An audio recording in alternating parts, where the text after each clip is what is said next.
Au Népal, 11 jours après le tremblement de terre, le bilan des victimes françaises s'alourdit. Il s'élève désormais officiellement à 4 morts. 9 ressortissants sont toujours portés disparus.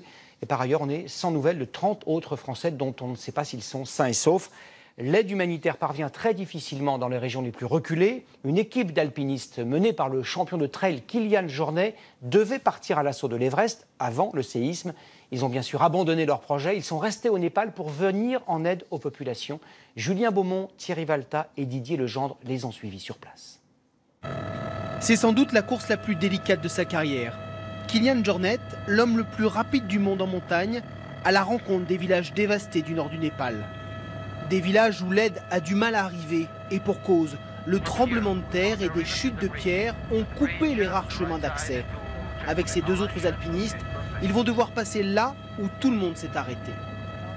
La priorité là, c'est de définir les zones de danger d'avalanche et d'éboulement qui auraient coupé complètement la vallée. L'hélicoptère dépose chacun d'entre eux à un village différent. Ils doivent alors noter les besoins des sinistrés. English Non. Encore faut-il se faire comprendre.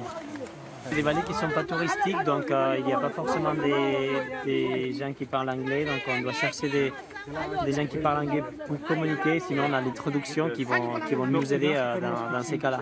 La plupart des maisons sont à terre, la nourriture manque, et ici la seule aide reçue a été larguée par hélicoptère.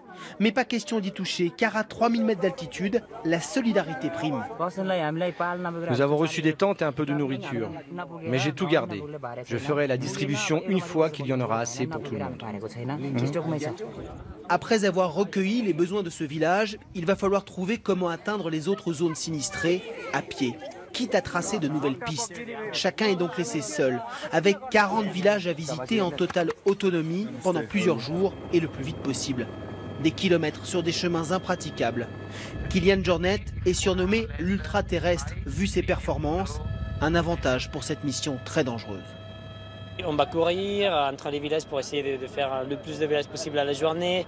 C'est sûr que la forme physique que j'ai, ça va aider, mais bon, après il faut prendre du temps parce que les Népalais sont calmes, donc il faut prendre du temps dans tous les villages.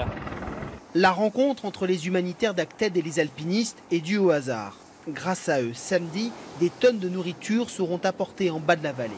Ils vont prévenir les villageois que dans quelques jours, il y aura une distribution à un point bien déterminé où on va retrouver l'ensemble de ces villageois. On espère avoir plusieurs milliers de villageois qui vont pouvoir enfin être ravitaillés par nous. Les opérations comme celle-ci montrent parfaitement la difficulté qu'ont les organisations non gouvernementales à atteindre les zones les plus dévastées, les plus éloignées. D'autant que chaque jour, on découvre encore de nouveaux villages démunis et qui pourtant ont besoin d'aide rapidement alors qu'ils sont très éloignés.